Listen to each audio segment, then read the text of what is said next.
విద్య, వైద్యం ప్రభుత్వానికి అత్యంత ప్రాధాన్యత అంశాలు. ఆరోగ్యవంతులైన మానవ వనరులు ఉన్నప్పుడే దేశ ఆర్థిక రథచక్రం ముందుకు సాగేది. అందుకే ప్రపంచంలోని అన్ని దేశాలు ఆరోగ్య రంగానికి అంత ప్రాధాన్యత ఇస్తాయి. మన దేశంలోనూ కేంద్ర రాష్ట్ర ప్రభుత్వాలు వివిధ ఆరోగ్య పథకాల కార్యక్రమాలను అమలు చేస్తుంటాయి. ఇదే క్రమంలో కేంద్ర ప్రభుత్వం 30 ఏళ్లు అంతకంటే ఎక్కువ వయసున్న వారందరికీ సాంక్రమికేతర వ్యాధులు, సాధారణ క్యాన్సర్ల పరీక్షలను నిర్వహిస్తోంది. ప్రజలను ఆయా ఆరోగ్య సమస్యల నుంచి రక్షించడం సహా దేశ ఆరోగ్య పరిరక్షణ విధానాలను సమూలంగా మార్చడమే లక్ష్యంగా ఈ కార్యక్రమాన్ని చేపట్టింది. మరి ఎన్సీడీలు దేశానికి విసురుతున్న సవాళ్లేమిటి? వాటి నియంత్రణకు ప్రభుత్వం తీసుకుంటున్న చర్యలతో ఎలాంటి ప్రయోజనాలు దక్కనున్నాయి? ఆరోగ్య భారత్ లక్ష్యాన్ని చేరుకోవడంలో ఇది ఏ మేరకు దోహదం చేయనుంది?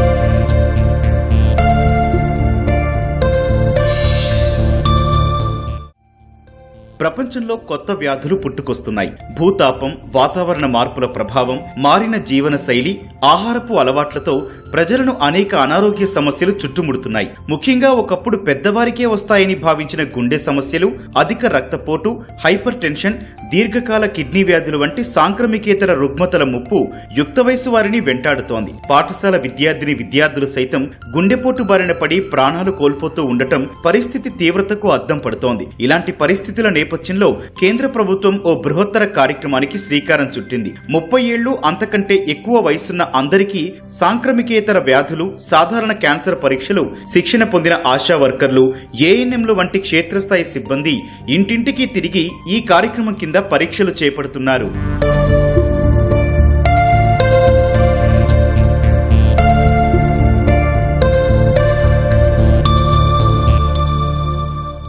కేంద్ర ప్రభుత్వం చేపట్టిన ఆరోగ్య పరీక్షలను ఆయుష్మాన్ ఆరోగ్య మందిర్లు, దేశవ్యాప్తంగా ఉన్న వివిధ ఆరోగ్య సంరక్షణ కేంద్రాల్లో national programme for prevention and control of non communicable diseases కింద పరీక్షలు నిర్వహిస్తారు. రాష్ట్రాల్లోని అన్ని ఆరోగ్య సంరక్షణ కేంద్రాల్లో బీపీ మానిటర్లు, గ్లూకోమీటర్లు, మందులతో సహా అవసరమైన వైద్య సామాగ్రి పంపిణీ చేస్తామని కేంద్ర ఆరోగ్య మంత్రిత్వ శాఖ హామీ ఇచ్చింది. పరీక్షలు, చికిత్సకు సంబంధించిన డేటా రోజు ఎన్పీఎన్ఎస్డి పోర్టల్లో అప్లోడ్ చేస్తున్నారు. మార్చి 30 వరకు ఈ ఆరోగ్య పరీక్షలు కొనసాగనున్నాయి. గుండె జబ్బులు, డయాబెటీస్, హైపర్ టెన్షన్, నోటి, రొమ్ము, గర్భాశయ క్యాన్సర్ కు సంబంధించి సమగ్ర పరీక్షలు నిర్వహిస్తారు. కేంద్ర ప్రభుత్వం 30 ఏళ్లు లేదా అంతకంటే ఎక్కువ వయస్సు గల వారికి నాన్ కమ్యూనికబుల్ డిసీజెస్ అలాగే కామన్ క్యాన్సర్స్ కోసం స్క్రీనింగ్ ప్రారంభించడం అనేది భారతదేశ ఆరోగ్య సంరక్షణ వ్యవస్థలో ఒక ముఖ్యమైన ముందడుగు అని చెప్పుకోవటంలో ఏమాత్రం సందేహం లేదు. ఈ స్క్రీనింగ్ వల్ల మనకి పలు లాభాలు ఉన్నాయి. ఒకటి, ముందస్తు నిర్ధారణ. ఇప్పుడు మన కార్డియోవాస్కులర్ డిసీజెస్ కానీ, డయాబెటీస్ కానీ, హైపర్ టెన్షన్ కానీ, లేకపోతే క్యాన్సర్, ఇలాంటి వ్యాధుల్ని మనం ప్రారంభ దశలోనే గుర్తించే దానికోసం ఈ స్క్రీనింగ్ వ్యవస్థ చాలా తోడ్పడుతుంది. ఈ విధంగా ముందస్తుగానే గుర్తించడం వల్ల మనం ప్రభుత్వం మీద అలాగే ప్రజల మీద ఈ రోజు పడుతున్నటువంటి ఆర్థిక భారం ఏదైతే ఉందో దాన్ని గణనీయంగా తగ్గించుకోవడానికి మనకు అవకాశాలు ఉన్నాయి. సాంక్రమికేతర వ్యాధులు, సాధారణ క్యాన్సర్ పరీక్షలు నిర్వహించడానికి కారణం పెరిగిపోతున్న ఆ రుగ్మతలకు పగ్గాలు వేయడమే. వాటిని త్వరగా గుర్తించి చికిత్స అందించడం, ఆసుపత్రుల్లో చేరికలు, చికిత్స ఖర్చులను తగ్గించి వ్యక్తుల జీవితాలను నాణ్యంగా తీర్చిదిద్దడం లక్ష్యం. 30 ఏళ్ల వయసు ఆ పైబడిన వారికి 100% పరీక్షలు నిర్వహిస్తున్నారు. ఈ కార్యక్రమాన్ని ప్రతిష్టాత్మకంగా తీసుకున్న కేంద్రం దీన్ని పూర్తి స్థాయిలో విజయవంతం చేసేందుకు పటిష్ట ఏర్పాట్లు చేసింది.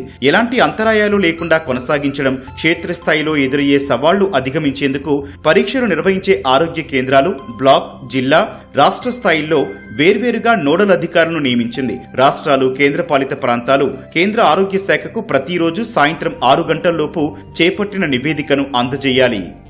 సాంక్రమికేతర వ్యాధులు అంటే దీర్ఘకాలిక వ్యాధులు లేదా నాన్ కమ్యూనికబుల్ డిసీజెస్ గా గుర్తించడం జరిగింది. అంటే ఇవి ఒక వ్యక్తి నుంచి ఇంకొక వ్యక్తికి రావు. వారి వారి జీవన విధానాలను బట్టి, వారి వారి ఆహార శైలిని బట్టి, వారు అనుసరించే జీవన విధానాలను బట్టి, అంటే వాళ్ళ స్ట్రెస్ లెవెల్స్ ని బట్టి, లేదా ఒకే దగ్గర కూర్చోవడం, చలనం లేకుండా ఉన్నటువంటి వ్యక్తులలో ఇవి ప్రబలుతుంటాయి. వీటి గురించి ఐడెంటిఫై చేయడానికి మన కేంద్ర ప్రభుత్వం ఆరోగ్య భారత్, ఆయుష్మాన్ భారత్ అంటూ కొన్ని పథకాలను ప్రవేశపెట్టి గవర్నమెంట్ హాస్పిటల్స్ ద్వారా, అంటే నగర ఆరోగ్య కేంద్రాలు, ప్రాథమిక ఆరోగ్య కేంద్రాల ద్వారా కొంతమంది ప్రత్యేకమైనటువంటి వైద్య నిపుణులని ఈ దీర్ఘకాలిక వ్యాధులను గుర్తించడానికి నియమించి ఆయా ప్రాంతాలలో మన పౌరులలో పరీక్షలు నిర్వహించడం జరుగుతుంది. భారత్లో సాంక్రమికేతర వ్యాధుల తీవ్రత చాలా ఎక్కువగానే ఉంది. ప్రపంచ ఆరోగ్య సంస్థ వెల్లడించిన వివరాల ప్రకారం దేశంలో 2018లో సంభవించిన మరణాల్లో 63% వీటి వల్లే చోటు చేసుకున్నాయి. ప్రపంచవ్యాప్తంగా 74% మరణాలకు సాంక్రమికేతర వ్యాధులే కారణమవుతున్నాయి. ఈ వ్యాధుల తీవ్రత వల్ల భారత్లో ఆర్థిక, సామాజిక సవాళ్లు తలెత్తుతున్నాయి. ప్రజలు ఆరోగ్యంపై చేసే ఖర్చు అమాంతం పెరిగిపోతోంది. పేదరికం పెరిగి అసమానతలకు కారణమవుతున్నాయి. ఈ వ్యాధులపై చేసే ఖర్చులు సుస్థిరాభివృద్ధి లక్ష్యాల సాధన కూడా ఆటంకంగా మారాయి. ఆకలి, పేదరికం, అసమానతలు, లింగ వివక్ష నిర్మూలనకు, నాణ్యమైన విద్య అందించడానికి సాంక్రమికేతర వ్యాధులు అడ్డుగా నిలుస్తున్నాయి. పనిచేసే కార్మికులు, ఉద్యోగులు వీటి వల్ల త్వరగా మరణిస్తూ ఉండడంతో ఉత్పాదకత తగ్గిపోతోంది. ఇది సామాజిక, ఆర్థికాభివృద్ధి సాధించేందుకు ప్రతికూలతగా మారుతోంది.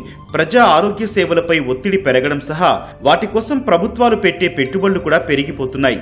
సాంక్రమికేతర వ్యాధులు ఈనాడు ఇంతటి సమస్యలకు కారణమవుతున్నాయి కాబట్టి కేంద్ర ప్రభుత్వం వాటికి కట్టడి వేయడాన్ని ప్రతిష్టాత్మకంగా తీసుకుని వేర్వేరు కార్యక్రమాలు చేపడుతోంది.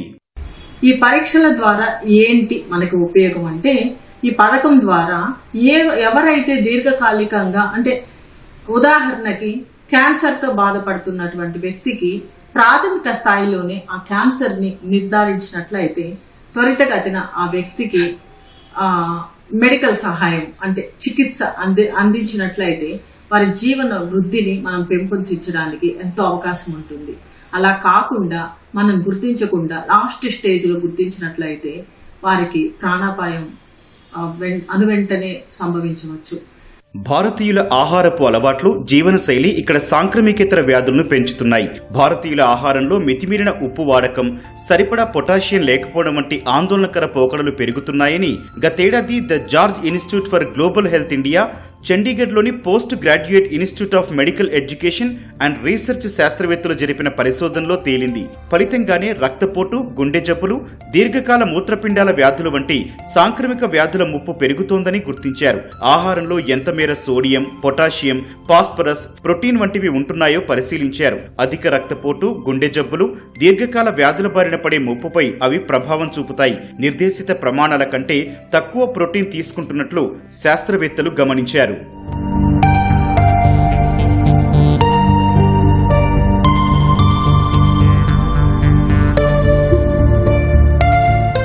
భారత్లో మొత్తం వ్యాధుల భారంలో 56.4% అనారోగ్య ఆహారం కారణంగా ఉన్నట్లు గతేడాది భారత వైద్య పరిశోధన మండలి ఐసీఎంఆర్ కూడా అంచనా వేసింది. ఈ నేపథ్యంలో భారతీయుల ఆహారపు అలవాట్లు మార్పించేందుకు మార్గదర్శకాలు విడుదల చేసింది. స్థూలకాయం, మధుమేహం వంటి వ్యాధుల బారిన పడకుండా ఉండేందుకు అవసరమైన పోషకాలను పెంపొందించేందుకు 17 రకాల ఆహార మార్గదర్శకాలను విడుదల చేసింది.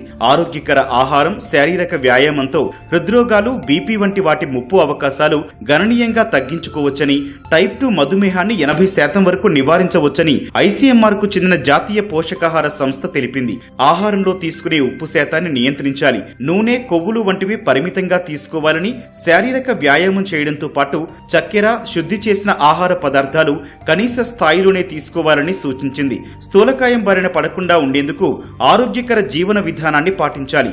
ఆహారం కొనే సమయంలో ఆ ప్యాకెట్లపై లేబుళ్లు నిశితంగా గమనించి ఆరోగ్యకర ఆహారం ఎంచుకోవాలని హితవు పలికింది.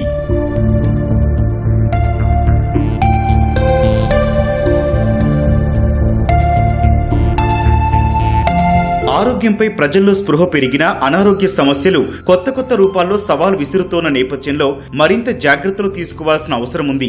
వైద్యులు సూచించిన సలహాల మేరకు ఆరోగ్యకర ఆహారం తీసుకోవడం, వ్యాయామం చేయడం మంచిది. మద్యం, పొగాకు వంటి అలవాట్లకు దూరంగా ఉంటే మంచిది. ప్రజా ఆరోగ్యాన్ని మరింత పెంపొందించేందుకు కేంద్రం సాంక్రమికేతర వ్యాధి పరీక్షల వంటి వాటిని నిర్వహిస్తున్నా ప్రజల స్వీయ జాగ్రత్తలే వారికి శ్రీరామ రక్ష.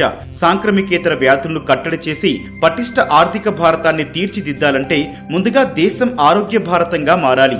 దీనికి ప్రజలదే మొదటి బాధ్యత.